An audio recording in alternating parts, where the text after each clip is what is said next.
Aleluia, glória a Deus. Nós estamos aqui para entoar louvores de adoração ao nome do Senhor Jesus, porque Ele é digno. Nós estamos felizes nesta manhã pela participação dos nossos irmãos e irmãs, pessoas também distantes que estão participando aí, Maria Rosa do Rio de Janeiro, entre outras pessoas, Luciane, Zenaide, Francilene, pessoas Ariadne, estão participando de outras regiões, de outros lugares, de Cuiabá, Mato Grosso, do Rio de Janeiro, até mesmo de Portugal, tem pessoas assistindo este culto. Por quê? Porque é importante estarmos na presença desse Deus. Vamos meditar na palavra do Senhor, que se encontra no Evangelho de Marcos, capítulo de número 2, versículo de número 1. Depois, Evangelho de Cristo, segundo escreveu Lucas, capítulo 7, versículo 38, e capítulo de número 8, versículo 41. Diz assim a palavra do Senhor, Marcos, capítulo 2, versículo 1. E alguns dias depois, entrou outra vez em Cafarnaum, e soube-se que se estava em casa. Lucas, capítulo de número 7, versículo de número 36 diz assim: E rogou-lhe um dos fariseus que comesse com ele, e entrando em casa do fariseu, assentou-se à mesa. Capítulo 8, versículo 41 diz assim: E eis que chegou um varão de nome Jairo, que era príncipe da sinagoga, e prostrando-se aos seus pés, ou aos pés de Jesus, rogava-lhe que entrasse em sua casa. Aleluia, glória a Deus. Nós estamos diante de 3 versículos que dão estrutura a 3 acontecimentos no ministério de Jesus Cristo. O primeiro texto, o primeiro versículo, juntamente com o segundo e o terceiro, forma 2 semelhanças que nós não podemos ignorar. 2 semelhanças que trazem o clímax, o ponto-chave dos acontecimentos que se sucederam neste período. O primeiro deles é o personagem principal, chamado Jesus Cristo. Jesus estará realizando nos 3 períodos, Jesus estará fazendo nos 3 momentos algo extraordinário. O segundo ponto semelhante entre os textos está justamente na posição geográfica, ou melhor dizendo, o ambiente em que todos esses acontecimentos foram realizados. E diante desses acontecimentos, diante desta semelhança, eu começo a entender que Deus, ao enviar o seu Filho, Ele tinha um propósito. E Jesus, quanto ao seu ministério terreno, para que viesse realizar, para que viesse cumprir, para que viesse estar estabelecido, Jesus então precisou, segundo o apóstolo Paulo, no capítulo de número 2 e no versículo de número 5, 6, 7, 8 de Filipenses, ele vai dizer que Jesus teve que esvaziar-se da sua glória, isto é, vai tomar a forma de homem, ele vai fazer-se menor do que os anjos, e ele vai vir com propósito. E nós entendemos que Jesus, ao eliminar esta glória divina para entrar no mundo físico e cumprir a vontade do Pai, nós começamos a entender que tem certas coisas na vida de um homem, seja ele divino, seja ele humano, que não se pode negar. Jesus, ele esvaziou-se da sua glória, mas nunca deixou de ser Deus. Jesus, ele se esvaziou da sua glória, sabedoria, mas nunca deixou de fazer aquilo que propriamente foi enviado para fazer e nunca perdeu a sua postura de divino. Diferentemente, ele serviu para mostrar que para entrar no reino de Deus é através do serviço e da fidelidade ao propósito de Deus. Quando eu olho para a Bíblia, eu consigo identificar algo que não pode ser questionado: a sabedoria de Cristo. Por que a sabedoria de Cristo não pode ser questionada? Por que a sabedoria de Cristo não pode ser então questionada? Porque nós entendemos que Cristo, ele é a própria sabedoria, e este atributo divino não se apartou de Jesus. Por quê? Porque ele é a sabedoria. Em Provérbios capítulo de número 8, nós entenderemos que esta sabedoria, ela existe antes de todas as coisas. A sabedoria, ela está presente antes dos fundamentos, antes de todas as coisas passarem a existir. Por quê? Porque a sabedoria é Cristo, é a palavra de Deus, é o verbo de Deus, e este verbo vai se materializar como prova da sabedoria.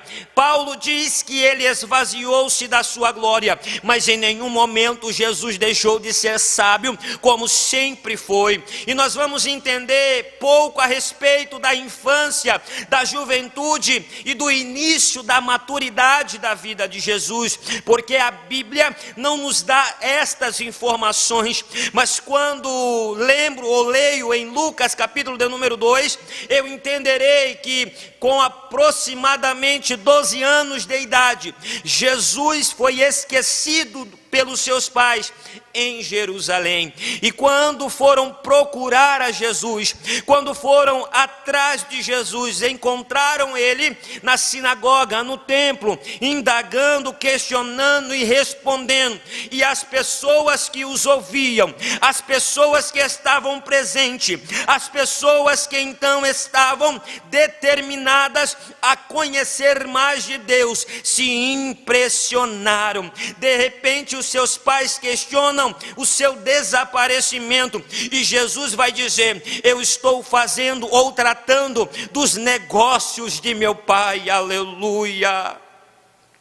A sabedoria de Cristo, ela é tão poderosa. A sabedoria de Cristo, ela acompanhou todo o seu ministério, que quando ele começou o seu ministério terreno, quando ele começou a fazer, quando ele começou a ensinar, aleluia, esta sabedoria se tornou um perfume, uma essência, porque aonde Jesus passava, aonde o mestre ia, lá estava a pessoas querendo sentir este odor, querendo sentir esta fragrância, querendo sentir este cheiro agradável. E este cheiro agradável, ele é oferecido pela igreja hoje, através de uma verdadeira adoração, através de uma verdadeira maneira de viver, através da entrega a Deus. Aleluia! Aleluia, aleluia, aleluia. E quando nós olhamos para esta sabedoria exalando este perfume, nós vamos entender que as pessoas queriam estar perto, as pessoas queriam estar ao redor de Jesus. E Jesus, antes de seu ministério terreno, ele viveu uma vida comum, mas nunca viveu uma vida de pecado. Aprenda isso. Jesus viveu uma vida comum, mas nunca viveu uma vida de pecado. E diante desse exemplo, as pessoas querem ouvir Jesus, querem saber o que ele tem para oferecer, querem saber o que ele tem para entregar. E a Bíblia revela que quando ele desce para Cafarnaum, aleluia, souberam que ele estava em casa. Aleluia. Souberam que ele estava em casa. Olhe o que o perfume de Cristo, aleluia, consegue fazer nos narizes daqueles que estão necessitados em sentir um cheiro agradável, aleluia.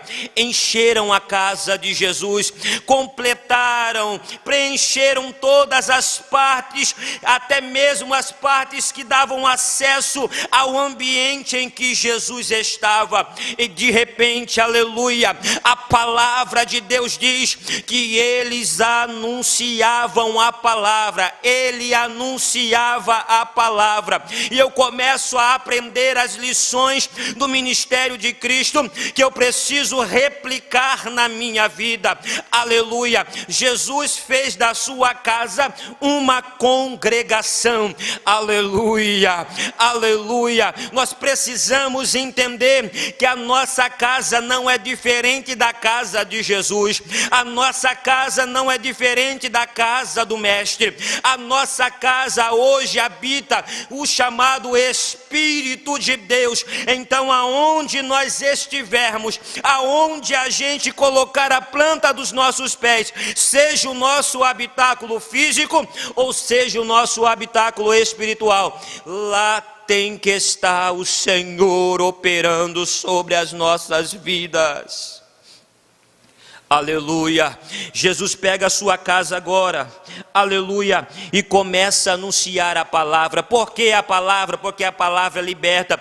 Porque a palavra de Deus traz arrependimento no coração do homem, para que ele venha reconhecer o seu estado natural, a sua natureza pecadora, e reconheça que não há outro caminho, senão o caminho que leva ao céu. Até existe outro caminho, mas Jesus não está nele. Mas o caminho em que Jesus está é caminho de perdão. O caminho que Jesus está é caminho de milagre. O caminho que Jesus está é caminho de restauração, porque ele tem autoridade no céu, na terra, onde ele estiver, porque ele é Deus.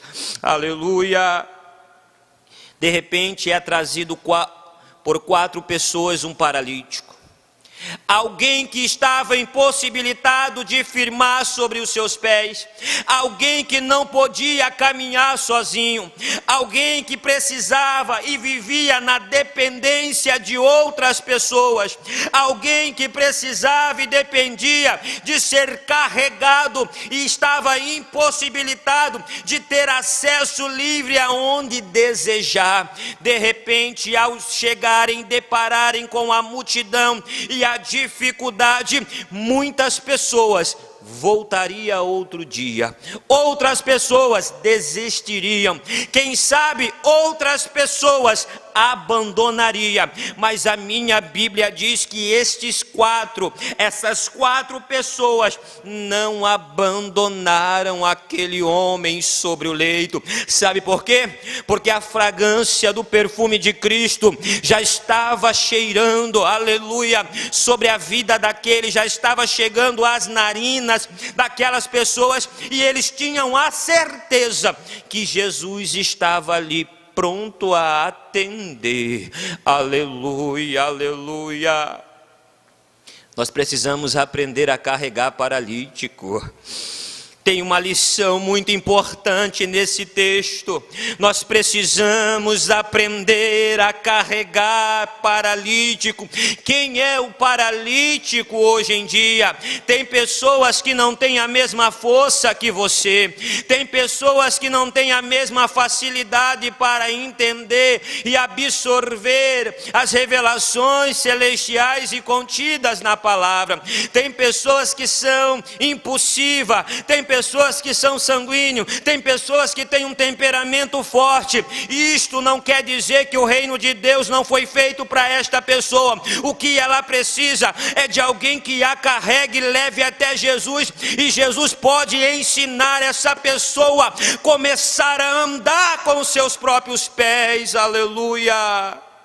Oh Espírito de Deus, ensina a tua igreja. Espírito de Deus, fortaleça a tua igreja, para que eles venham carregar paralítico, para que eles venham entender que maior é a obra que o Senhor tem para realizar, assim como realizou na vida daquele que vai carregar. Aleluia. Eu estou andando, mas tem pessoas que não conseguem andar, tem pessoas que rastejam como Mefibosete, mas vai chegar um dia que, se ele não voltar a andar, Deus enviará uma carruagem do rei para mandar buscar e sentar à mesa, porque Deus tem poder para fazer nas nossas vidas coisas extraordinárias. Aleluia. É interessante que eles viram a impossibilidade, mas não deixaram a impossibilidade impedi-lo de verem a Jesus. Aleluia. Quantas pessoas esquecem que Jesus sempre está à disposição, que Ele escuta as nossas orações, que Ele está ouvindo de imediato, mas a Bíblia revela que existe principados e potestade que impede muitas das vezes da resposta chegar de forma imediata. Mas isso não quer dizer que Deus não enviou, e nós entendemos que no tempo determinado Deus fará andar paralítico, Deus fortalecerá carregador de paralítico, e Deus vai fazer da sua casa, assim como você precisa entender que ela é uma congregação de milagre, porque foi Deus quem instituiu. Aleluia. Aleluia, aleluia. Ele é poderoso, Ele é maravilhoso, Ele é glorioso, esse Deus que nós servimos. É interessante que no processo do milagre, começaram a murmurar depois que o paralítico foi entregue a Jesus, porque Jesus vai dizer para o paralítico: filho, perdoado são os seus pecados. Aleluia. Nem sempre o que achamos que nos impede de andar, ou quem sabe aquilo que nós achamos que precisamos, é importante demais, além do perdão de Deus sobre a nossa vida. Às vezes o que nós precisamos não é voltar a andar. Às vezes tem pessoas que estão aí fora que o problema não é caminhar, andar. Não, às vezes o problema da pessoa lá fora é a falta de perdão. Aleluia. E aqui começa uma lição muito importante a respeito do perdão. Nós temos que aprender a perdoar, assim como Jesus perdoava, porque nós não estamos fazendo outra coisa senão a continuidade do ministério de Cristo na terra. Jesus, ele sabia perdoar na hora que precisava perdoar, mas também tinha poder para mandar levantar, porque ele tem poder nos céus e na terra. E ele disse: olha, se creres, farás também as mesmas obras que eu faço. Aleluia. Louvado seja o nome do Senhor. Começaram a murmurar, começaram a reclamar, começaram a dizer: quem que é este que tem poder para perdoar pecado? Aleluia. Cristo te deu poder para perdoar, irmão. Cristo te deu poder para perdoar, irmã. Você pode dizer: ah, quem perdoa é Deus. Ei, Deus também perdoa, mas você precisa aprender a perdoar. Você precisa aprender a esquecer, a arrancar a raiz de amargura do seu coração e a perdoar, porque o perdão, ele não só produz milagre, como também te dá paz de espírito. Aleluia. Louvado seja o nome de Cristo nesta manhã. Aprenda a perdoar e terá paz na tua vida. Aprenda a perdoar e verá os milagres de Deus sobre a tua vida. Aprenda a perdoar e verá o poder de Deus tomando e te aperfeiçoando todos os dias, porque Ele é Deus, Ele é Deus, Ele é Deus, Ele é o seu Deus. Aleluia. Aí Jesus disse: para saber que o Filho do Homem tem poder no céu e na terra para perdoar pecados, disse ao paralítico: levanta, toma o teu leito e vá para a tua casa. Aleluia. O paralítico entrou na casa de Jesus E o paralítico vai sair da casa de Jesus em direção à sua própria casa. Aleluia! O paralítico foi impedido de entrar pela porta. Aleluia! E desceu por um lugar aonde nós entendemos que era um meio impossível para que ele viesse chegar a Cristo. Aleluia! É interessante que ele foi impedido de entrar, mas ele sairá pela porta que ele nunca entrou, porque Deus tem a fazer destas coisas. Deus faz coisas que nós não entendemos. Deus opera através de meios que nós não compreendemos, mas isso não quer dizer que Deus não está operando sobre a tua vida. Você pode até não ter entrado pela porta que deveria entrar, mas vai sair por ela com a vitória, caminhando, fortalecido e com o perdão de Deus sobre a tua vida. Aleluia! Lucas capítulo de número 7, versículo de número 37, diz que Jesus agora é convidado para estar na casa do fariseu. De repente ele entra na casa do fariseu, ele senta à mesa, e quando ele se assenta à mesa, aleluia, uma mulher pecadora entra na casa do fariseu. Aleluia, vai por detrás de Jesus, dobra o teu joelho, começa a derramar lágrimas aos seus pés e a enxugar com os seus cabelos. Aleluia, olha o segredo do milagre. Aleluia, olha o perdão mais uma vez entrando. Aleluia, olha Deus operando. De repente aquela mulher entra na casa do fariseu e o fariseu começa a murmurar dizendo: se ele fosse profeta, ele saberia quem havia entrado e está aos seus pés. Aleluia, é bem verdade que ele sabia e ele queria aquela mulher aos seus pés. Sabe por que ela entrou na casa do fariseu? Porque ela sabia que a casa dela não era digna de Cristo entrar. Então ela precisava primeiro resolver o teu problema para poder convidar Jesus para a sua própria casa. Aleluia, ela estava na casa do fariseu porque a casa dela estava desarrumada, mas Deus está à disposição, Cristo está à disposição para restaurar a tua casa. E a Bíblia diz, aleluia, que ela chorava aos pés. Ela regava aos pés de Jesus, aleluia. Ela estava plantando quando ela desceu de joelho aos pés de Jesus. Ela estava descendo, ela estava plantando o seu milagre. De repente a Bíblia diz, aleluia, que com lágrimas, ela estava derramando lágrimas, água, ela estava regando, aleluia, o seu milagre. E ela não desperdiçava lágrimas, porque ela enxugava com os seus cabelos, aleluia. Sinal de humilhação, sinal de reverência. Você precisa de perdão, perdoe. Você precisa de milagre, então creia. Deus está à disposição. Aprenda com esta mulher a chegar até Jesus e receber da parte dele aquilo que você precisa, aleluia. Aleluia, aleluia, aleluia. Não seja como o fariseu que convidou e não soube recepcionar o mestre, mas faça como a mulher que precisava. Ela não tinha palavras, porque o homem na sua natureza não tem poder de justificação. O Senhor não te condenará por aquilo que você deixou de fazer ou fez. Não, Jesus te condenará pela desculpa que você dá, pelo que você fez e pelo que você não fez, porque Deus sabe de todas as coisas, Ele domina todas as coisas, porque Ele é o nosso Deus, aleluia. Capítulo 8, versículo 41, para concluir. Um principal da sinagoga vai chegar diante de Jesus. Um principal da sinagoga vai chegar diante de Jesus aos pés, vai se prostrar diante de Jesus. Sabe por quê? Porque ele tinha um problema. A sua filha única estava à beira da morte. É interessante que em Lucas também nós encontramos Jesus chegando na sinagoga, entregaram o livro do profeta Isaías para Jesus, e quando entregaram o livro do profeta Isaías, ele leu aquilo que nós entendemos no capítulo 61 de Isaías: e o Espírito de Deus está sobre mim, e me enviou aos mansos da terra a pregoar o ano aceitável do Senhor. E de repente, ao terminar de ler, ele se assenta como costume dos judeus, e quando ele se assenta, as pessoas estão esperando a resposta a respeito do texto, e ele vai dizer: esse aí sou eu.